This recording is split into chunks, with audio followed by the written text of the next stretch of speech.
아마 우리 정가족들 연배에 뭐 충분히 다 기억나실 만한 유명한 미국의 희극 배우가 있습니다.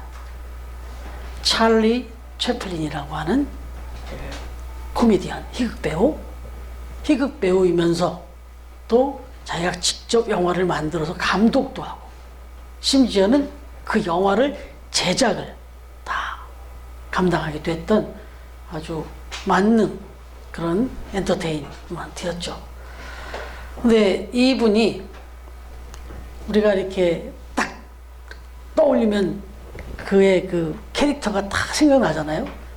이 중절 모자를 딱 들고 쓰고, 그리고 나비 이 코수염을 달고, 그리고는 헐렁한 바지를 입고, 그리고 꼭 신발을 왼쪽 오른쪽을 거꾸로 이렇게 쫙 벌어진 그런 신발을 신고, 그런 다음에 지팡이를 짚고는 꼭 지팡이를 위로 아래로 뒤로 앞으로 이렇게 돌려가면서 너무너무 그 자체만으로도 아주 우리에게 그 즐거움을 주는 그런 아주 명배우였죠. 그래서 많은 영화가 있었는데 저는 그 모던 타임즈라는 영화를 직접 본 적이 있는데 그때도 너무너무 재미있고, 그런데 아주 산업화가 되면서 벌어지는 그 아주 그 인간의 그 내면, 그 현실을 또 다 꼬집는 그런 메시지도 있고 참 좋았어요. 그런데 당시에 이 채플린이 한참 인기를 많이 끌다 보니까 스케줄이 많이 잡혔다는 거예요. 그래서 너무 이제 힘들고 조금 피곤하니까 조금 쉬어가야 되겠다. 이 채플린이 그런 생각을 갖고 잠시 일정을 좀 빼고 시골로 좀 여행을 떠난 적이 있었다네요. 그 시골에 여행을 가서 이렇게 좀 쉬려고 이제 가서 좀 쉼을 갖고 있는데 그 마을에 갑자기 시끌벅적한 소리가 나더라는 거예요. 그래서 무슨 일이 있길래 이렇게 시끌벅적한가 하고 내다 보니까 다름이 아닌 찰리 채플린 흉내내기 대회가 있더라는 거예요. 그 마을에서. 그래갖고 막 사람들이 몰려들고 거기에 이제 출전하려고 딱 준비한 사람인 것이라고 한눈에 보일 만큼 자기를 너무나 쏙 빼닮은 사람들이 여러 명이 딱 또 대기하고 있더라는 거예요. 좀 쉬러 갔지만 그 모습을 보니까 또 이 호기심이 또 생기더라는 거예요. 얼마나 잘하는지. 그런 생각이 들어서 그게 갔는데 너무들 보니까 비슷비슷하게 아주 또 쏙 빼든 사람들이 많이 있고 하니까 갑자기 그 순간에 이 채플린이 그런 마음이 생겼다는 거예요. 야, 이렇게까지 시골에서도 자기를 이렇게 생각하고 또 흉내를 내고 이런 행사라는 걸 보니까 자기가 여기 온 거를 조금 한번 깜짝 쇼로 보여주겠다 이런 생각을 가진 거예요. 그래서 어떻게 깜짝 쇼를 보일까 생각한 거는 나도 이 대회를 참석해야 되겠다, 참가해야 되겠다 이런 생각을 했다는 거예요. 그래갖고 심사위원한테 이야기를 해갖고 나도 여기 출전하고 싶다 이렇게 얘기했다는 거예요. 근데 살펴보니까 제법 닮았거든요. 제법 닮은 게 아니지, 채플린이잖아요. 그런데도 이 사람은 당연히 흉내내는 사람으로 온 사람인가 보다 생각하고 받아줬다는 거예요. 그래서 이제 그 출전한 사람들과 같이 순서에 따라서 채플린 흉내 순서를 하면서 막 유쾌하게 웃고 즐겁게 했는데, 채플린 당사자 본인의 순서가 왔을 때도 이게 또 승부가 발동이 되고, 또 한 가지는 자기가 진짜 채플린이라는 걸 좀 여기서 탁 보여줘야 되겠다는 생각에 최선을 다해서 연기를 했다네요. 연기를 탁 하고 났더니 역시 반응은 좋았는데 다 끝나고 나와서 당연히 자기를 알아봤을 거라고 생각한 거죠. 이 정도 되면 나를 알아봤을 것 같은데 분위기가 이상한 거예요. 결과적으로 나중에 시상을 하는데 누가 가장 채플린을 쏙 빼닮았느냐 라고 시상을 했는데 채플린이 3등을 했다는 거예요. 이 채플린이 속으로 무슨 생각이 들었겠어요. 야, 내가 이 깜짝 쇼에서 한번 보여주려고 아무리 흉내를 내도 나는 난데 하고 했는데 나보다 더 잘하는 사람이 있었고, 더 잘하는 사람이 있었다기보다도 사람들이 자기를 못 알아봤다라는 것에 또 좀 특별한 생각이 또 들었었다 하는 얘기가 이제 전해져 와요. 이야기 드리는 이유는 오늘 본문 말씀 오늘 본 말씀, 오늘 이 제목도 바로 그런 질문인데 비슷한 상황일 수도 있어요. 본문에 보니까 그야말로 우리가 이미 이제 묵상하고 있는 대로 이 핍박자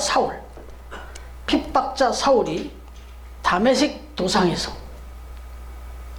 예수님을 만나가지고 변화돼서 사도 바울로 변화되는, 그렇게 새로운 인생을 출발하게 되는, 물론 사도 바울 이름이 바뀌는 건 그 다음이지만 어쨌든 새로운 인생으로 출발하게 되는 그런 유명한 사건을 기록해주고 있는 내용인데, 여기 보니까 사울이 사실은 예수님을 닮은 제자들 그토록 정확하게 잡아내서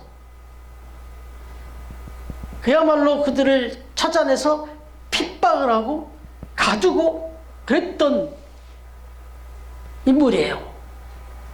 그러나 정작 지금 비록 음성이긴 하였지만 예수님의 음성이 들렸는데, 어떻게 보면 이 예수님과의 만남이 이루어진 건데 알아듣지도 못했고 알아보지도 못했다. 그래서 질문하기를 주여 누구시니까, 이렇게 질문한 거예요. 근데 생각해 보면 여기에 이제 모순이 있어요. 주여 누구시니까. 이 주여라는 말은 생각해 보면은 이미 뭔가 그 지금 음성이 들리는 대상이 범상치 않은 분이라는 걸 이렇게 깨달은 것 같잖아요. 근데 누구시니까 라는 건 또 모르겠다는 거고. 그러나 사실은 여기서 사용된 이 호칭 주여는 뭐 그렇게 큰 의미를 담을 건 아니에요. 뭐냐면 당시에 여기서 지금 사용된 이 주여는 그냥 신앙적 호칭이 아니라 단지 그 음성이 범상치 않아서 그야말로, 그래서 그냥 거기에 압도돼서 튀어나온 단순한 호칭에 불과했어요. 그럼에도 불구하고 그 다음에 이어진 누구십니까? 누구십니까? 라고 이 질문할 수 있었다라고 하는 것, 이게 이제 중요하다는 거죠. 이 질문이 있었기 때문에 사울이 바울이 되는 겁니다. 새로운 출발이 일어나는 거예요. 사울이 예수님을 만나서 이 바울이 되는 장면은 사실 이렇게 짧게 기록되고 있지만 너무 극적이기도 하고 아주 중요한 사건이었기 때문에 사도 바울의 입술을 통해서도 이후에 2번이나 더 나와요. 또 아주 자세하게, 그것도 오늘 본문에 나온 내용보다 훨씬 자세한 내용들이 앞으로 2번이나 더 나와요. 그것도 사도 바울이 자기가 막 간증하듯이 오늘 본문에 나온 그 사건과 22장 6절 이하와 26절 12절 이하에 계속해서 나온단 말이에요. 그만큼 이 사건은 사도 바울에게서는 너무나도 중요하고 극적이었어요. 그리고 사실 이 중요한 극적은 우리에게도 그대로 영향을 미쳤고, 사실은 사도 바울 입장에서는 이 이야기를 빼놓고는 자기를 설명할 수가 없었으니까, 그래서 이건 자기의 인생을 송두리째 바꾸는 그런 사건이고 그런 만남이었기 때문에 계속해서 이야기를 했고 성경에도 계속해서 아주 장황하게 기록되어 있어요.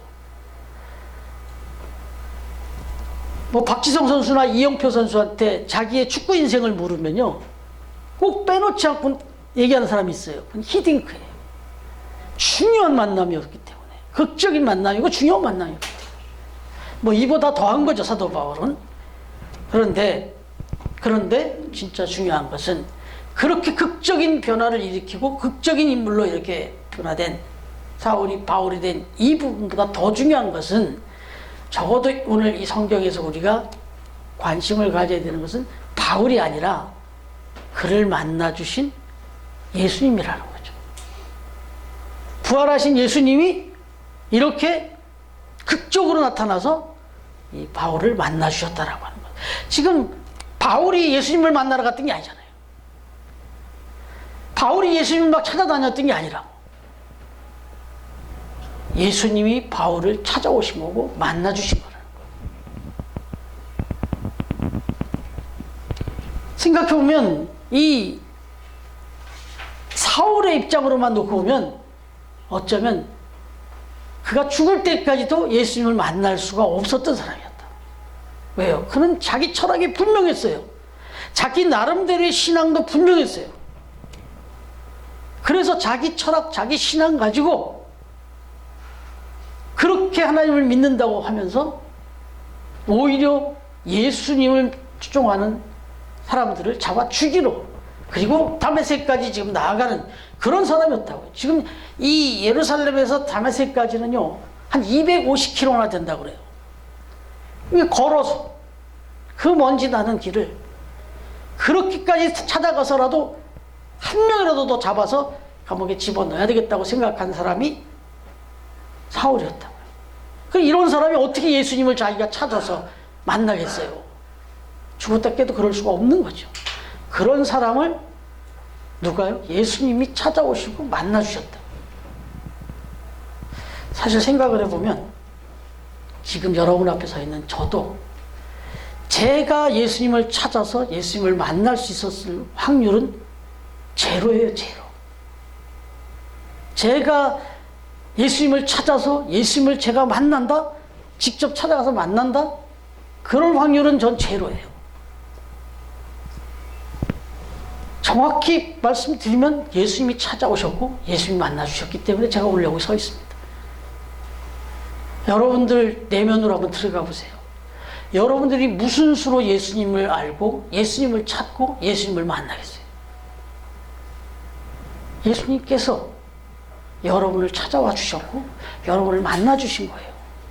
그래서 오늘 우리가 예수님을 부르고 예수님의 이름으로 기도하고 예수님을 찬양하며 예수님을 예배하는 거죠. 똑같아요. 지금 그런 상황입니다. 그런데 이 과정을 놓고 보니까 예수님께서 어떻게 찾아오셨냐? 그 사울이 가던 길을 막아버립니다. 그가 옳다 생각하고 그게 확신을 갖고 목숨을 걸고 가던 그 길을 막아버립니다. 큰 빛으로 막아놓고 가는 길을 정지시키고 그렇게 만나준 거예요. 그러고는 부르십니다. 사울아, 사울아. 자기는 알지도 못하고 찾아갈 확률도 없고 만날 확률도 없는데 찾아오셔서 만나주시는데 그것도 사울아, 사울아고 불러주십니다. 아주 개인적으로 오래전부터 나를 잘 알고 계셨다는 듯이 불러주십니다. 성경에 보면 이렇게 만나주신 경우가 여러 번 있죠. 아브라함 같아요. 아브라함아, 아브라함. 모세는요. 모세야, 모세야. 다 하나님은 한 사람 한 사람 내 이름을 아시고 시편 다윗의 고백대로 한다면 내 머리카락까지 다 헤아리실 정도로 나보다 나를 더 잘 아시고 그렇게 나를 불러주시고 나를 만나주신다. 여러분 그렇게 찾아오시고 정확하게 부르주실 때 이 음성 앞에서 이 사울이 질문한 주여 누구십니까? 이 질문에는 이렇게 보면 정말 좀 가슴 떨리는 그런 음성이었을 것으로 그렇게 추론이 되는 거죠. 이게 그냥 사울아 사울아가 아니었어요. 부르는 음성의 그 톤과 그 중심의 그 무게가 너무나 남달랐던 거예요. 그래서 도대체 당신 누구십니까? 라고 하는데 그냥 당신 누구야? 이 정도의 질문이 아니라 아니 도대체 당신은 누구이길래 나의 패부 깊숙이 나를 알고 부르십니까? 이거였어요. 여기에는 당신의 정체는 도대체 무엇입니까? 라는 이런 질문이었던 거죠. 그런데 이건 신학적으로 또 신앙적으로도 매우 중요한 질문이었다 이렇게 말해요. 또 생각해보면 그 엄청난 빛을 비추시면서 사울아 사울아고 불렀을 때 여기서 반응한다는 게 쉽지 않다는 거예요. 사실은 두려움에 떨 수밖에 없지 여기서 당신은 도대체 누굽니까?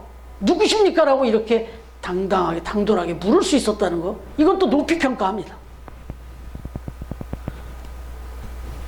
여러분 오늘 집사님도 기도해 주셨지만 대림절 첫 번째 주일을 맞이합니다. 대림절이라고 하는 이 절기는 우리가 예수님을 만나는 것이 아니라 예수님이 우리에게 찾아오셨다는 것을 다시 한번 고백하는 거예요.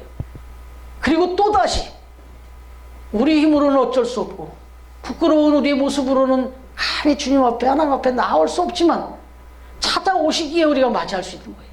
그래서 우리가 할 수 있는 건 기다림이에요. 이 대림절의 첫 번째 주일은 바로 그렇게 시작하는 겁니다. 그래서 이 촛불을 켭니다. 처음에 이제 하나 켜죠. 다음 주에 또 하나, 3개, 4개를 켭니다. 점점점 밝은 촛불로 붙여갈 거예요.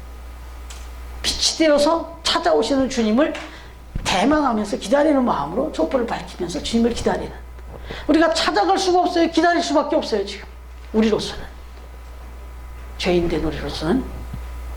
그리고 또 생각해보면 우리가 가던 길을 멈춰야만 주님을 만날 수 있습니다.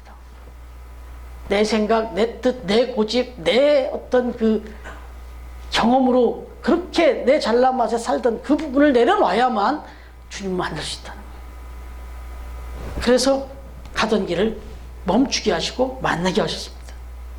그래서 이 상황 앞에서 주여 누구십니까? 당신은 누구십니까? 하고 이 질문할 수 있었던 것은 좀 대단한 거였다라고도 평가를 하는 거예요. 왜냐하면 이 이야기할 때 생각나는 이야기가 하나 있는데, 어느 수도사가 정말 주님을 그렇게, 하나님을 그렇게 만나고 싶었다, 하나님의 음성을 직접 듣고 싶었다는 거예요. 그래서 수도원에서 날마다 그렇게 기도했대요. 하나님, 하나님의 음성을 직접 들려주십시오. 내 귀에 직접 들려주십시오. 내가 정말 직접 하나님의 음성을 듣고 싶습니다. 막 그렇게 어느 날 기도했대요. 그런데 어느 날 기도를 하고 있는데 정말 우레 같은 천둥 같은 소리로 아무개야 아무개야 하고 하나님의 음성이 들려오더라는 거예요. 그때 이 수도사가 그 자리에서 혼절해 버렸다는 거예요. 그렇게 음성을 들려달라 했었지만 막상 그 음성이 들리니까 그 거룩한 그 음성 앞에, 그 무거운 임재 앞에 두려움이 언제 없어가지고 그냥 그 자리에서 혼절해 버렸다 하는 그런 일화가 있어요. 사실 그렇습니다. 저와 여러분이 하나님을 아바 아버지라 부르면서 이렇게 살아가지만 정말 하나님의 임재가 우리 눈앞에 딱 펼쳐질 때 우리가 과연 그 밝은 광채, 그 밝은 빛, 그 거룩한 음성 앞에서 우리가 얼마나 당당할 수 있겠는가, 이런 생각을 해봐요. 중요한 것은 이어지는 예수님의 대답입니다. 주여 누구십니까? 누구십니까? 라고 이렇게 질문했을 때 예수님의 대답은 뭐라고 하냐면, 네가 박해하는 예수다. 사울은 분명히 예수 죽은 줄 알고 있어요. 이미 십자가에 달려 죽었잖아요. 그리고 또 사울의 입장에서 마땅히 죽어 마땅한 사람이었어요. 그리고 또 만약에 살아있다 해도 내가 죽여야 되는 사람이었어요. 예수는 사울의 입장에서는 그랬다고.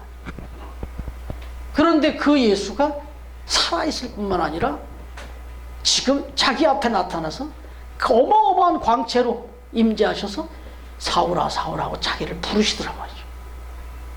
그러면서 하시는 얘기가, 네가 내 제자들을 박해하고 나의 교회를 핍박하고 있는데 그것은 곧 나를 핍박하는 것이다. 이 말은 다시 말하면 너는 지금 나를 2번 죽이고 있는 것이다, 이렇게 말씀하고 있는 거죠. 예수님께서 자기 자신을 이렇게 이제 의미를 선명하게 하면서 밝혀주었을 때 사울은 그래서 예수님을 보게 된 게 아니라, 그래서 하나님을 제대로 보게 된 것 아니라, 더 중요한 건 그렇게 예수님이 밝은 광채를 비춰갖고 자신을 비춰줬더니 그때 발견한 것은 사울이 자기 자신이었습니다. 예수님이, 하나님이 현존하셔서 비춰주시고 만나주시니까 그 예수님과의 만남이 딱 이루어지고 나니까 자기가 보인 거예요. 자기가. 조금 죄송한 표현입니다. 자기 꼬라지가 보인 거예요.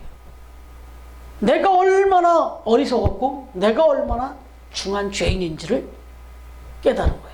지금까지 내가 살아온 이 인생, 내가 지금까지 여기까지 달려오는, 지금도 달려가고 있는 그 다메섹을 향하는 그 걸음에 자기의 목표와 목적이 얼마나 악하고 잘못된 것인지, 얼마나 죄악된 일이었는지, 이게 보인 거예요. 이게 내가 지금까지 얼마나 잘못 살아왔는지를 본 거예요. 자기가 가장 의롭다 옳다고 생각하고 살아왔던 그 길이 가장 악하고 가장 무지한 길이었다는 걸 깨달았다고요. 자기를 깨달은 거예요. 여러분 6절에 보니까 너는 일어나 시내로 들어가라. 네가 행할 것을 네게 이를 자가 있느니라. 이렇게 했죠. 이게 무슨 얘기예요? 이 사울이 예수님을 만나고 나니까 자기가 지금까지 살아온 것이 얼마나 잘못된 건지를 다 보고 나니까 이제는 어떻게 해야 되냐? 이제는 어떻게 해야 되나? 망연자실 된 거예요, 사실은. 너무나 부끄럽기도 하고 너무나도 허망하기도 하고. 뭐 전에 어떤 코미디를 보니까 그런 표현을 하던데, 막 이렇게 등산을 하고 갔다가 이쪽 산으로 땀을 흘려서 열심히 올라갔어요. 그래갖고 산봉숭에 딱 올라가 보니까 자기가 목표했던 그 산이 아닌 거예요. 그래서 하는 소리가 여긴가 아닌가벼, 여기가 아닌가벼 이랬다는. 근데 저도 그런 경험이 있어요. 지하철 지금은 뭐 출구 번호까지 다 확인할 수 있잖아요. 지금은 뭐 어디 갈 때 이렇게 사이트로 다 포토로 쳐보면 내가 지하철역 몇 번 출구로 나오면 되는지 다 알지만, 예전에는 뭐 그런 게 없으니까 제가 목적지를 향해서 가는데 그곳이 지하철에서 딱 나와가지고 그 지하철 내려갖고 그 출구를 나가기 위해서 출구가 여러 개 있잖아요. 그런데 거기서 어딘가 하고선 찾아서 저쪽으로 나갔어요. 1번 쪽 출구로. 나가보니까 아니야. 그러니까 어디에? 저쪽 4번 출구 저 반대편에 있다. 실컷 올라갔는데 거기서 보니까 여기가 아니에요. 그러면 다리가 확 풀려요. 거기서부터 다시 내려와서 이제 그 4번 출구로 가야죠. 이건 아주 짧은 경험이 있지만 여러분 지금까지 살아온 인생 돌아와서 지금까지 왔는데, 만약에 사도 바울이 사울처럼 내가 지금까지 옳다 생각하고 난 이거 하나 분명히 믿고 그렇게 살아왔는데 그게 30대, 40대, 50대, 60대 연륜이 더 깊어질수록 거기까지 왔는데 이게 아니다라는 걸 깨달으면 어떻겠어요? 정말 막막할 수 있고 더 눈물 나죠. 그래서 리차드 라이더라고 하는 분이 Repacking Your Bags 이런 책을 썼어요. Repack Your Bag. 가방을 다시 매라. 가방을 다시 싸라. 이런 제목의 책인데 여기서 이런 말을 해요. 현대인들이 가장 두려워하는 것이 뭐냐? 자기가 현재 서 있는 시점에서 지난날을 돌아보면서 아, 내가 의미 없는 생을 살았구나. 내가 지금까지 인생을 헛살았구나 라고 하는 생각이 들 때, 그것이 느껴지고 깨달아질 때 이보다 더 비참한 일은 없다. 그래서 현대인들은 그것을 가장 두려워한다. 그래서 어떤 사람은 돌아보지 않으려고 한다는 거예요. 지금 가는 길이 좀 뭔가 조금 아닌 것 같다는 생각이 들면서도 안 돌아본다는 거예요. 왜? 여기서 돌아봤고 아니면 어떻게 해? 이제 이걸 내가 모든 삶을, 지금까지 살아온 삶을 다 부정하고 아니라고 하고 다시 돌아선다는 건 너무나 이건 지금 허망하니까. 그래서 사람들이 자기를 돌아보는 거, 반추하는 걸 싫어한다는 거예요. 그런데 성경은, 주님은 돌아보라는 겁니다. 주님을 만나야 된다는 거예요. 제대로 만나면 분명히 내 뒤가 돌아와지고, 내 뒤만 돌아와지는 것이 아니라 다시 내 앞에 방향이 제대로 또 보인다는 거죠. 여러분, 그래서 예수님은 지금 다시 또 한 번의 만남을 준비해 놓고 계시죠. 또 한 번의 준비의 만남을 보여주시는데, 보시면 10절에 아나니아를 보냅니다. 오늘 말씀 뒤에 아나니아라는 사람을 보내셔서 사울로 하여금 자신이 앞으로 무엇을 하며 살아야 될 것인지, 이제부터 어떻게 살아야 할 것인지를 가르쳐주게 되는데, 15절에 중요한 말씀을 하는데, 이 사람은 내가 내 이름을 위하여 이방인과 임금들과 이스라엘 자손들에게 전하기 위해 택한 나의 그릇이라, 이렇게 말해요. 그러니까 인간적으로 살아오면서 내 자신을 내가 이렇게 돌아보고 허망해하는 그런 삶이 되지를 말아야 되지만 제일 중요한 건 예수님을 만나는 거죠. 하나님을 만나는 거죠. 내 인생을 다 마스터 플랜을 짜놓으셨던 분. 그 주님을 만나면 지금까지 내가 살아온 인생에 대해서도 제대로 점검을 받을 수 있겠고 또한 앞으로 내가 어떻게 살아가야 될지를 분명히 또 깨닫게 되는 거죠. 다시 보는 거예요. 지금까지 내가 살아왔던 직장생활, 사업, 가정, 학업 이 모든 것들이 주님과의 만남 속에서 다시 한번 다 점검이 되는 거예요. 그래서 방향이 잡히는 거죠. 그럼 지난주 주보의 그 뒷면에 제가 나태주 씨가 쓴 기도라는 시를 실어드렸던 적이 있었어요. 지난주에. 거기 보면 내가 외로운 사람이면 나보다 더 외로운 사람을 생각하게 하옵소서. 내가 추운 사람이라면 나보다 더 추운 사람을 생각하게 주옵소서. 내가 가난한 사람이면 나보다 더 가난한 사람을 생각하게 하옵소서. 더욱이나 내가 비천한 사람이라면 나보다 더 비천한 사람을 생각하게 하옵소서. 그리하여 때때로 스스로 묻고 스스로 대답하게 하여 주옵소서. 나는 지금 어디에 와 있는가? 나는 지금 어디로 향해 가고 있는가? 나는 지금 무엇을 보고 있는가? 나는 지금 무엇을 꿈꾸고 있는가? 이것 가운데 나는 지금 무엇을 감사하고 있는가? 이렇게 끝나고 있는 시였어요. 여러분, 이 질문이 계속 있어야 되는 거죠. 사실 저도 신학교를 갔지만 신학은 하나님이 어떤 분인지를 배우는 데가 신학교예요. 예수님이 어떤 분인지를 배우는 데가 신학교예요. 그런데 사실은 신학교에 가서 처음에는 뭣도 모르고 제가 막 그런 거에 질문을 하고 하다가 제대로 하나님을 만나고 제대로 주님을 딱 만나는 순간에 저를 봤어요. 저를. 그래서 신학교에 가서 제일 많이 배운 건 인간이었어요. 신학을 한 게 아니라 인간학을 했다고. 제 자신을 정말 많이 봤어요. 그래서 그 선배 목사님이 해줬던 얘기가 아주 생각나는 게 목회자가 되기 이전에 인간이 되라. 이런 얘기를 들었는데 이게 그냥 하는 얘기가 아니라 너무 깊이 와닿았어요. 내 자신을 알아야 돼. 소크라테스의 말처럼. 그리고 이게 제대로 나를 알아야 되는 이유는 정말 하나님을 만났다면, 정말 예수님을 만났다면 나를 제대로 알아야 돼. 왜? 그 밝은 광채, 그 말씀의 빛과 그 생명의 빛 앞에서 내가 안 보이면 그건 잘못된 거죠. 여러분, 중국의 그 선교의 선구자로 불리는 허드슨 테일러라는 분이 있는데 이분에게는 이 사람 저 사람들이 자꾸 신앙적인 그 고민을 가져와서 상담을 많이 했는데 어떤 한 청년이 하루는 찾아와서 테일러에게 물었다는 거예요. 선교사님, 한 가지 궁금한 것이 있습니다. 정말 진정한 신자가 되려면 얼마나 더 시간이 필요합니까? 어느 정도의 시간이 필요한 겁니까?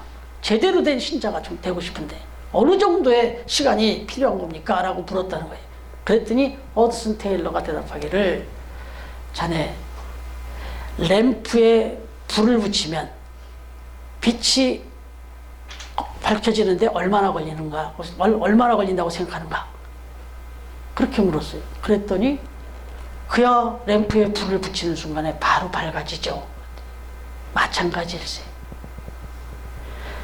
자네가 생명의 빛이 되고 진리의 빛이 되시는 주님을 만나기만 하면 그 만나는 순간 그때부터 자네는 진정한 신자가 되는 것일세. 이렇게 얘기했다는 거예요. 여러분, 이 질문은, 이 대답은 다시 바꿔 말하면 저와 여러분이 진정한 신자인가 아닌가 금방 알 수 있어요. 내 삶의 주변이 아직도 어둡습니까? 내가 가면 환해지고 밝아지고 화평이 있어야 되는데 내가 가도 여전히 어둡고 여전히 돌아가 있고 변화가 없다면, 어둠이 물려나지 않는다면, 내가 있는 곳에 아직도 불법이 있고 편법이 있고 내 삶에 아직도 거짓이 난무하고 있고, 그러면 이건 아직 하나님을 제대로 못 만난 거예요. 그건 예수님을 제대로 못 만난 거라는 거지. 그 진리의 빛, 생명의 빛을 받았다면 나를 통해서 밝아져야 돼요. 그러니까 결국 이 사도 바울은 주님과의 이 만남, 이걸 통해서부터 자신의 정말 그 미천과 가족 바닥을 다 봤어요. 자신이 얼마나 옳다고 생각했는데 얼마나 잘못된 건지 알았어요. 자기가 옳다고 생각한 것만큼 잘못됐다는 거 알았어요. 그런데 그 상황 속에서 주여 누구십니까? 라는 질문 앞에서 들려준 하나님의 그 예수님의 대답 앞에서 이런 변화가 생긴 겁니다. 여러분도 오늘 이 질문을 해야 돼요. 주여 누구십니까? 당신은 도대체 나에게 어떤 존재입니까? 주님, 나는 오늘 무엇을 하면 살아야 되겠습니까? 내 가정에서, 내가 섬기는 일터에서, 직장에서, 사업처에서, 그리고 내가 섬기고 있는 이 몸된 처음 교회에서 내가 감당해야 될 빛된 사명은 무엇입니까? 이 질문을 계속 해볼 수 있어야 되는 거죠. 그렇게 함으로써 바라기는 이 질문에 응답해 주시는 주님의 음성을 들으시고 가정에서나 일터에서나 그리고 주님의 몸된 처음 교회에서 내가 감당해야 될 중요한 사명이 무엇인지를 잘 분명하게 깨닫게 되고, 그래서 우리의 남은 인생을 주님의 영광을 위하여 빛나는 인생을 살아가는 우리 처음 가족들이 다 되어줄 수 있기를 우리에게 빛으로 임하여 주시는 예수님의 이름으로 축원합니다. 기도하겠습니다.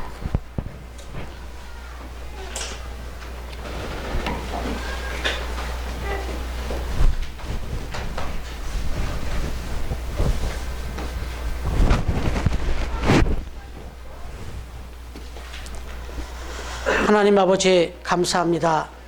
오늘 대림절 첫 번째 주일을 맞이하면서 빛 되신 주님으로 생명의 빛으로 진리의 빛으로 우리의 삶에 찾아오셔서 만나주시고 우리를 구원하시며 또한 하나님이 예비하신 그 길로 우리를 인도해 주심을 믿고 감사드립니다. 오늘 주신 말씀에 의지하여 나의 삶의 자리를 다시 한번 돌아보며 주님과의 진정한 만남 속에서 나아갈 길을 다시 한번 새롭게 또 발견하고 결단하고 나아가기를 다짐하는 우리 처음 가족들을 축복하시고 진리의 빛, 생명의 빛으로 인도하여 주시옵소서. 오늘도 주 앞에 찾아 나와 예배할 때 우리의 생명의 주인이 되시고 우리의 가정에 또 사업에 우리의 인생의 주인이 되시는 그 주님 앞에 귀한 물질 구별하여서 하나님 앞에 드립니다. 드린 손길마다 그 가정마다 일터마다 하나님의 뜻대로 하나님의 은혜대로 부어주시고 축복하여 주시고 또한 이 예물이 쓰여지는 곳에서 진리의 빛이 비추고 어둠을 거두시고 귀한 생명들을 구원해내시는데 이 귀한 예물이 쓰여지게 하여 주시옵소서. 이제는 우리 주님 예수 그리스도의 은혜와 하나님의 사랑과 성령님의 교통하시는 은총이 빛으로 오셔서 빛으로 인도하시며 또 그 인도함을 따라 결단하며 남은 삶을 주의 영광을 위하여 다시 한번 살아갈 것을 결단하며 다짐하며 예배하는 우리 처음 가족들 머리 위에 가정 위에 삶의 자리 위에 그리고 처음 교회 위에 세이브존과 기쁨의 집 위에 이제로부터 영원토록 함께해 주시기를 간절히 축원하옵나이다. 아멘.